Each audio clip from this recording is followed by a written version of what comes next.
AgAu.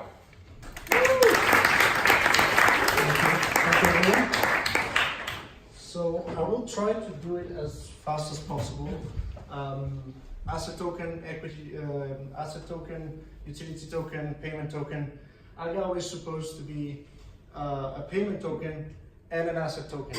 Now, we've seen last year that a lot of utility tokens had no utility behind it. Essentially, you had a promise that I'm gonna build the best amusement park, and that token will allow you to ride my ride, and then next thing you know, you enter and all you have is the park nearby and you don't have much to show for it. So with that introduction, introducing AgAu, AG for silver, AU for gold. Very simple idea, one token backed by silver, one token backed by gold. So what are we doing? Well, we're not reinventing the wheel, we're trying to just do a Bretton Woods system on steroids with the current technology that we have. The anecdote is when the whole, why are we all here on the first place? We started with Bitcoin, and Bitcoin is an electronic peer-to-peer cash system. I call this an electronic peer-to-peer money system. And why is that? Because Bitcoin, I love the idea, it was supposed to replace fiat money. What is fiat money? Is money that is not backed by anything. The problem I have with Bitcoin is that you can fork it a gazillion times, and so you end up with a token that is just as fiat as the rest of them, because on the back of it there's nothing else. The only way you can justify the price of Bitcoin is because I come from the commodity trading world, and I understand mining, and I know how much it takes to take an ounce off the ground. And when I try to analyze what Bitcoin was worth, it was pretty much the cost of mining it, the cost of the hardware, which depreciates very quickly because the hardware becomes obsolete, and the cost of electricity. And the cost of electricity is different in different places. After months of research, I stopped it altogether. I said, you know what, it's just a big waste of energy, and a lot of people on the green side say the same thing. So fiat money has failed as a store of value, but since 3,000 years of evolution, gold and silver have been money. Okay, so I call gold anti-fragile. Why is it anti-fragile? Because every time you shit test it, you tend to get back to it. Whereas crypto, as it stands today, is not necessarily technologically resistant. What do I mean by that? That means that your Bitcoin in 1,000 years, people are going to be like, well, we don't care about that because it's obsolete. You know, you have Bitcoin Cash, you have a lot of other things, you have scalability problems, and so essentially in 1,000 years time, I'm pretty sure we're going to have a better system that could be technologically better than Bitcoin or Ethereum or anything else. You still have the high volatility because you don't have that peg. The price discovery on a Bitcoin is very difficult to figure out, whereas with gold you already have a very liquid and stable market. Long story short, I believe we're going back to the gold standard because people want it, and because since 1971, which is the end of Nixon, Bretton Woods standard convertibility on gold, you actually see that it's a very short period of time, 1971 to now. I believe this is an aberration, an anomaly in the money system, and that essentially we're going back to there. So this is very complicated, it's fancy, but essentially what is it? It's really explaining what I just said before, which is electronic, peer-to-peer money system. Why I call it money? Because I believe gold is money. Now, if you don't believe gold is money, then that might not apply for you. But it's outside the public realm, right? So that means that the only difference with the previous gold standard is that this time you have an immutable ledger that sets up the rules, and I cannot change them. These are the rules, and I cannot diminish the amount of gold that you would see. And the second thing is,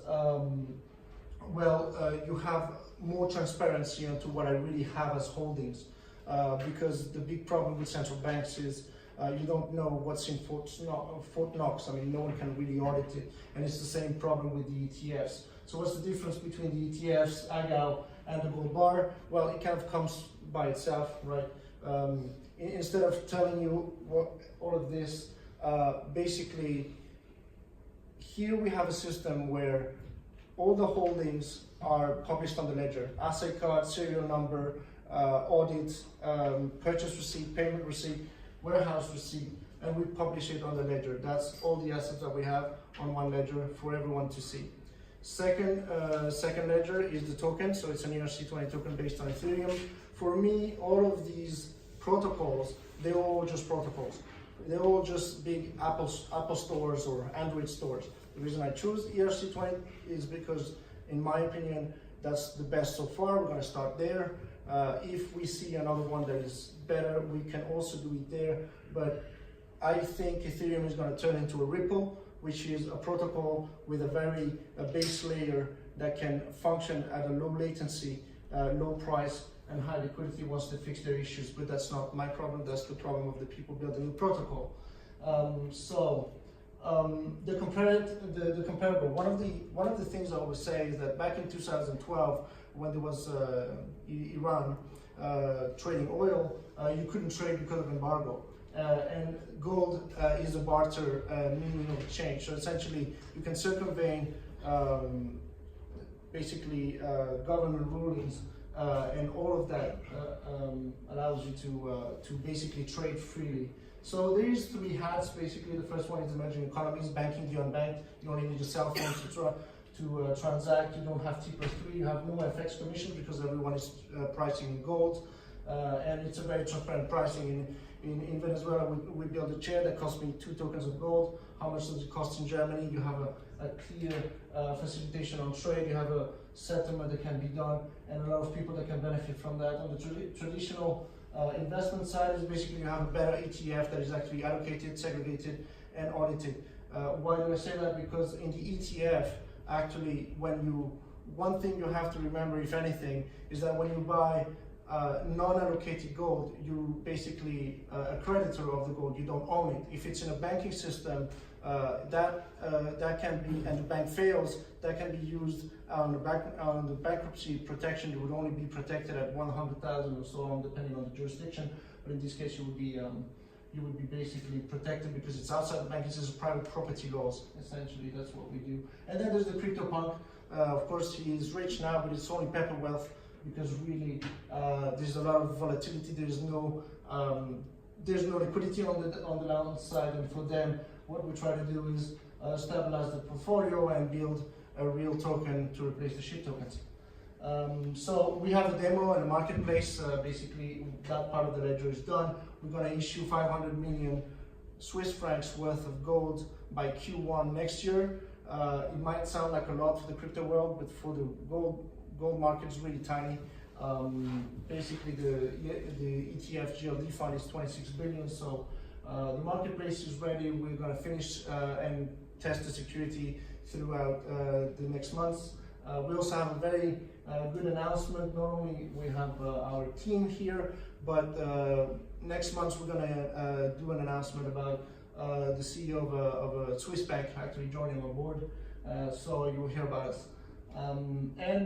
This is our partnerships. Of course, what we try to do is bring the institutional money first, and then use the ecosystem that we have in Switzerland to achieve. We're always looking for partners. We're always looking for community. We're always looking for new ideas. And I think I will stop here. We're looking for money. We're closing this round already this month, so it might be obsolete. But if you are interested, then go ahead. And before you ask your questions, the harder the question, the better it is, because I like hard questions. I want to know if anything I'm doing wrong, I can fix it. So thank you very much.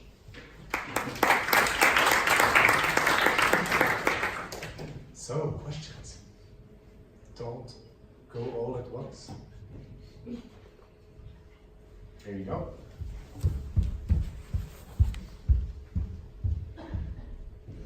One of the functions of the currency is also payment. How do you achieve payment acceptance? So, good question. How do we achieve payment? Now, there's 2 ways. Once the market cap is achieved, what we need is liquidity. So essentially make it liquid. And so for that, we will work with different partners. One is exchanges. Of course, they're the ones who will build the liquidity for us. The other one is a network partner. So to give you an example, there is corner stores in Mexico. They're large network of Oxxos. They're like 7-Elevens if you want. And the idea is that you can buy and sell those tokens through the corner store, cash to crypto, crypto to cash, and do that. The other thing is also building an app that will be working like a Uber of ATM, basically on a rating side, where you say, okay, I have tokens, I want cash, you have cash, you want tokens, and we can exchange the tokens that way. I mean, we're working on that. We're not going to reveal all of the strategy, but essentially 1 is exchanges, 2 is partnerships, and 3 is basically peer-to-peer. I got a question. I know that next year we'll have a lot of banks, or at least one bank, good bank in Switzerland, going to issue commodities as ERC20 tokens. Mm-hmm. And how do you see yourself competing with them, or why, as a customer, should I choose you as a new player over an established bank? Thank you. Okay, very good question. 3 answers. 1 is it's all about execution and strategy. So we might have different execution, we might have different strategy. 2, the simple answer would be there's enough room for everyone because the gold market is huge and the money in itself is huge. So I wouldn't see them on a first place as competitive, but rather people that would be trying to do the same thing. And 3, thank God it's a bank, because banks are super huge and they're super slow. So most likely we're going to execute before. Just to understand it, I just want to get a basic question from an investor's point of view. You mentioned that you have no management fees and no transaction fees. So what's your actual revenue mechanism? I didn't say transaction fee, I said management fee. So there is a transaction fee. Okay. It's 0.1%. Now you can give me shit for that, but the way I see it is I got to earn, right? And then the second is, you can think of it as a VAT, but 0.1% versus the VAT that you have today, it's pretty competitive. Any other questions? So you're using Ethereum, right? So yeah. You need to pay also the Ethereum fee. How does that, have you factored that in? Or you need to pay the gas, right, for every transaction. So that supposes that you have Ethereum in your wallet already. Yeah.